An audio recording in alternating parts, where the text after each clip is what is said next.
Once a giant, always a giant. For me, it's only a giant. What's going on YouTube? Diggy546, and today we got the first look at Jaxson Dart with the vets this offseason. Now, of course, we saw him in rookie minicamp.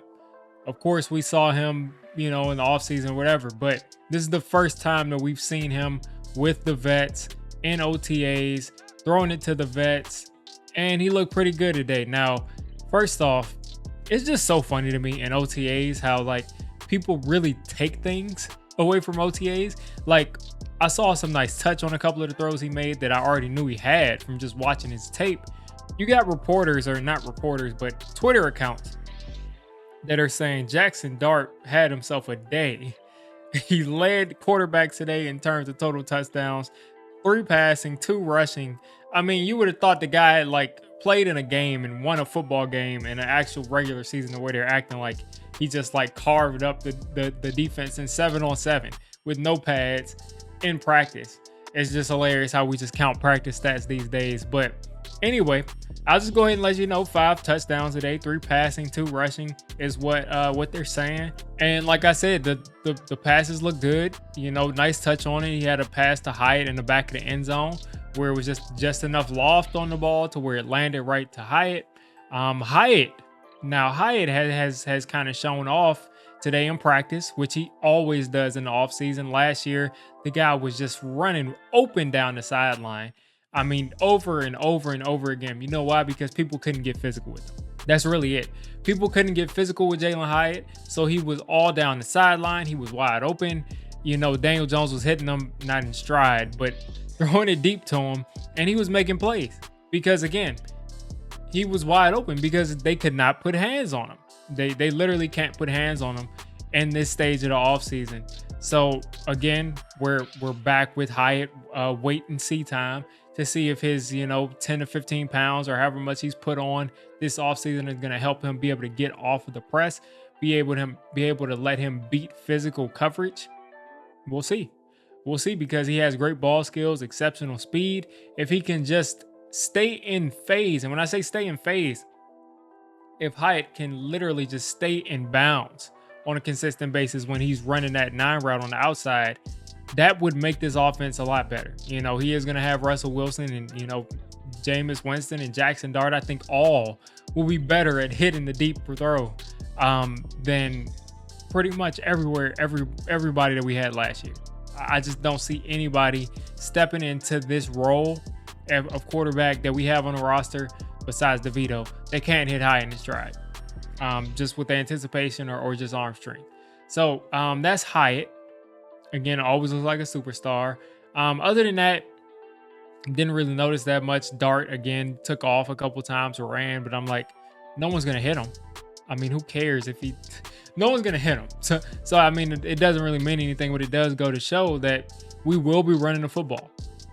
Now, Russell Wilson, he's getting a little bit up there. Jameis Winston, I cannot see us running. I just don't see us running Jameis Winston at all. If he ends up being in there, if Russ gets hurt, I just can't see that. But Dable clearly wants to run his quarterbacks. He likes to run those draws, likes to run those RPO option type of plays. So Dable, I can definitely see, really has plans to basically use Dart in that similar way that he's used Josh Allen, that he's used Daniel Jones. And I think maybe he probably will have a little bit more fun with Jaxson Dart, because although few quarterbacks in a straight line are as fast as Daniel Jones was, he's a lot more natural of a runner. Like, as far as picking the right place to go, as far as making a guy miss, just as far as, being coordinated as a runner, Jaxson Dart's a little bit more coordinated. He's a little bit more Josh Allen-like than Daniel Jones. I would say Daniel Jones is like a Lamar Jackson type of runner. Or not even that, like a Terrell Pryor, whatever quarterback you can think of, Colin Kaepernick, the kind of runner that is just fast in a straight line at quarterback. Whereas Jaxson Dart is more of a guy that he may be able to make a guy miss. He may be able to do something as a runner that gives you more flexibility there. So that's how Jaxson Dart and Daniel Jones are going to be different. What else did I see out of practice? A whole lot of nothing. Defensive ends, out there slapping stuff around, swatting the pads around. I mean, like, who cares what they're doing at this point in the season? We're not going to really notice anything as far as the defensive and offensive lines go and linebackers go until we get to pads. This is just me counting down until we have the first day of padded practice. Once we get that, we can start to make comments. We're really not going to know anything, we'll say into the preseason. And then we're going to say it again. We're really not going to know anything until week 1. Really, that's really the truth. Because they can go out and do something in the preseason that's amazing. Until we see it in week 1, it doesn't exist.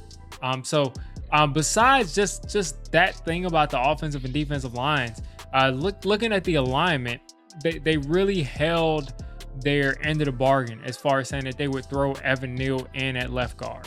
So I think he's your second team left guard right now.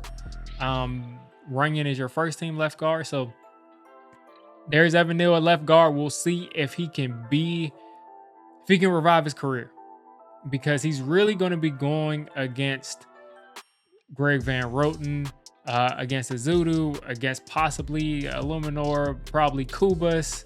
There's going to be a lot of competition at that guard spot in between the center and the right tackle and right guard. And we'll see if Evan Neal can snatch that spot up. Now, like I said, he's starting off at left guard, but I'm sure unless they have plans on moving Runyon over there, I think he's going to probably end up slotting in at right guard. That's that for Evan Neal. We'll see if he can revive his career. We'll see. This is his only chance. If he can't do it this year, he's going to flame out. Some team is going to probably try to pick him up as a guard and see if they can fix him next year. But this is his last chance as a Giant. He can go out there and be an Eric Flowers type or Mekhi Becton type, convert to guard, look good. He's going to get paid. He's going to get paid. Just as simple as that. I'm not really missing anything else as far as what I saw. I mean, just to reiterate what I said, Coach Dable has already said that it's pretty much a passing academy, like a passing, it's a passing camp. It's a 7-on-7 camp. It's no different than like the high school camps where the receivers are running all kinds of routes and the cornerbacks can't really touch them, and there's nobody that's really going to hit them.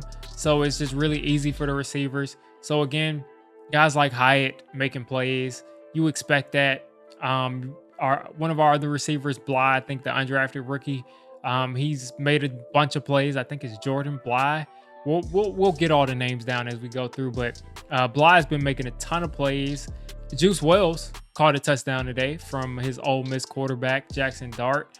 And I haven't really seen anything about Jameis Winston besides he got intercepted by Dane Belton. People were like making fun of it and saying like Jameis Winston is, getting right back to it, throwing interceptions. But apparently the receiver was supposed to catch the ball. From what I'm hearing from people that were there, receiver was supposed to catch the ball, didn't catch it. Dane Belton took it from him and caught an interception and basically was gone. Basically would have scored on a pick six. And Mike McFadden grabbed another interception. I think that might have been on Russell Wilson. So I don't have the tape of these interceptions, so I don't know. But again, it's early. It's passing camp. No one's hitting each other. No one has pads on. Everybody has on their pretty visors and face masks and everything like that. We're going to see what's going on once we get into training camp. But right now, it's pretty fun because you have all these guys working together as a team. You see a little bit of that camaraderie, shooting up. I saw a couple of their segments. They're like off-topic kind of segments. And you see Tyler Nubin and Javon Holland. They already got a secret handshake. So this is the time to build that team chemistry, the time to get ready to prove the world wrong, because that's what they're going to need to do this year if they want to be the type of team that they have the talent to be. That's my takeaways from day 2 of OTAs, but the real first actual OTA practice. You all let me know what you're thinking. What are you most excited about? Dart is in the building. He's putting up highlights in practice, but we'll see if he can carry that over into the preseason and then whenever he gets in this year or next year, hopefully.